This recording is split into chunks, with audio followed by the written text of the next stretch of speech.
I'm 76 years old, and the thing that finally broke me wasn't something loud or dramatic. It was realizing how much damage silence can do when you let it sit too long.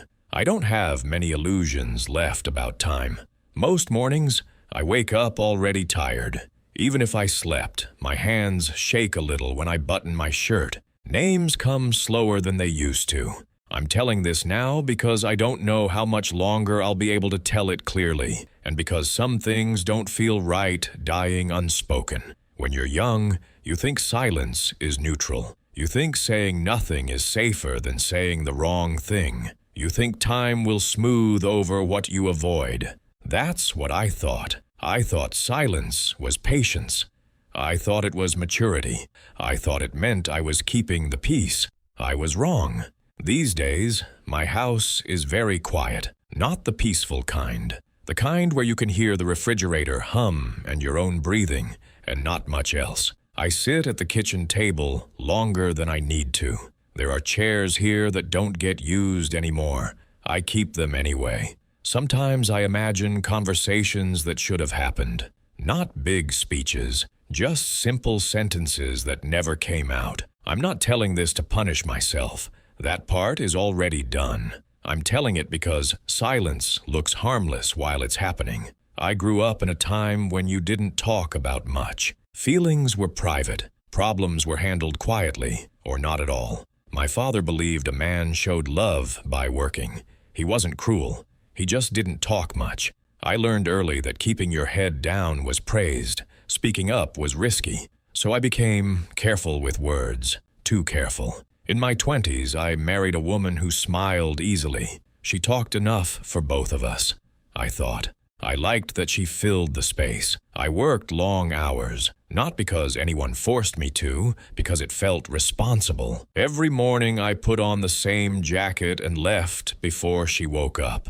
Every night I came home tired and quiet. She'd ask how my day was. I'd say, fine. And that was usually where it ended. I didn't think I was withholding anything. I just didn't see the need to say more. There were things she wanted to talk about. Small hurts, worries about money, about the future, about us. I listened, but I didn't always answer. Not because I didn't care, because I thought listening was enough. Sometimes she'd wait for me to say something. I could feel it, that pause in the room. I'd break it by standing up or changing the subject or turning on the television. I told myself I was avoiding arguments. I told myself calm was better than honesty. Years went by like that. Not bad years, just quiet ones. We had children. They were loud at first, then teenagers. They'd come into the room wanting to talk about school, about friends, about things I didn't always understand. I nodded a lot. I gave short answers. I assumed they knew I loved them. I assumed love was obvious. There were moments I could have stepped closer, asked one more question, stayed in the room a little longer. Instead, I let silence do the work. I thought it was giving space. I missed games. Not all of them, just enough. I missed dinners. I said I'd make it up later. Later felt endless back then. My wife stopped waiting for answers after a while. I didn't notice right away. She still talked, but less directly. More about weather, errands, plans. The deeper things stopped coming up. And I didn't ask where they went. I thought we were stable. No shouting, no drama. What I didn't understand was that silence doesn't preserve things. It slowly drains them. In my 40s, I felt successful. We had a house. Bills were paid. People respected me. They said I was steady, dependable. No one said I was close, or open, or warm. I didn't think that mattered. There were nights my wife sat at the edge of the bed, staring at nothing. I'd ask if she was tired. She'd say yes. That was usually the end of it. I didn't know she was already grieving something. Not a death, a distance. The kids grew up. They moved out. Phone calls became shorter, visits less frequent. I told myself that was normal. Kids build their own lives. What I didn't see was how little reason I'd given them to keep coming back. Then my wife got sick. Nothing dramatic at first, just tiredness. Appointments. I sat in waiting rooms reading magazines I didn't care about. I held her hand. I still didn't talk much. I thought being there physically was enough. I thought presence without words was comfort. One afternoon, after a long test, she looked at me and said, "You never tell me what you're thinking." Her voice wasn't angry. It was tired. I laughed it off, said I didn't think much. That was the moment. I didn't know it then, but that was the last clean opening. She died 2 years later. People told me how strong I was, how calm. At the funeral, I shook hands. I thanked people. Inside, I was numb, not from grief, from shock. Shock at how much I still hadn't said. After she was gone, the house got quieter than I thought possible. Not just sound, meaning.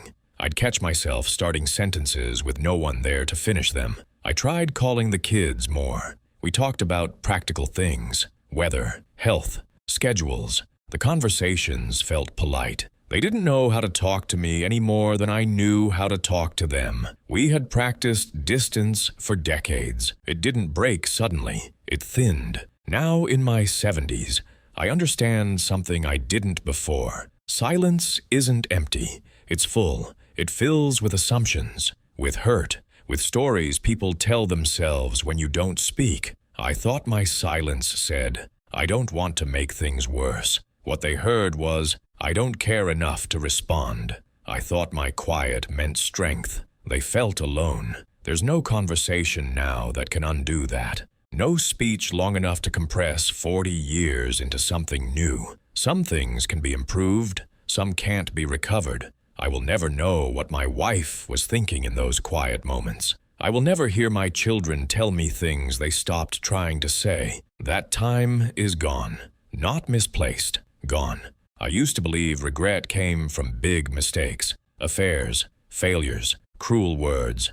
Now I know it often comes from what you didn't do, what you kept postponing because it felt uncomfortable. Silence feels safe while you're inside it. That's the danger. I'm not angry at my younger self. He didn't know. He thought love was shown by showing up, paying bills, not making trouble. He thought words were optional. I sit here now with memories that feel unfinished, like letters never sent. Some nights, I rehearse conversations out loud. I say the things I should have said when there was still someone to hear them. It doesn't help much, but it feels honest. If you're listening to this, I'm not telling you to speak perfectly or to say everything.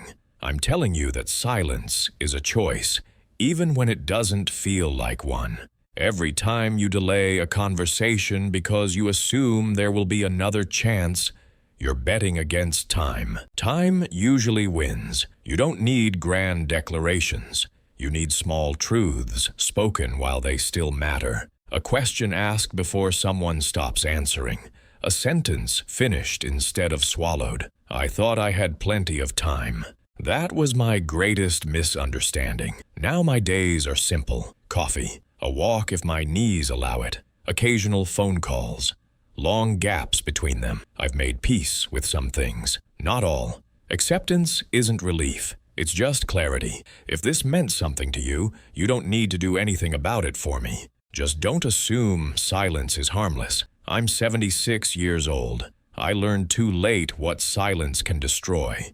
And this is me finally breaking it, while I still can.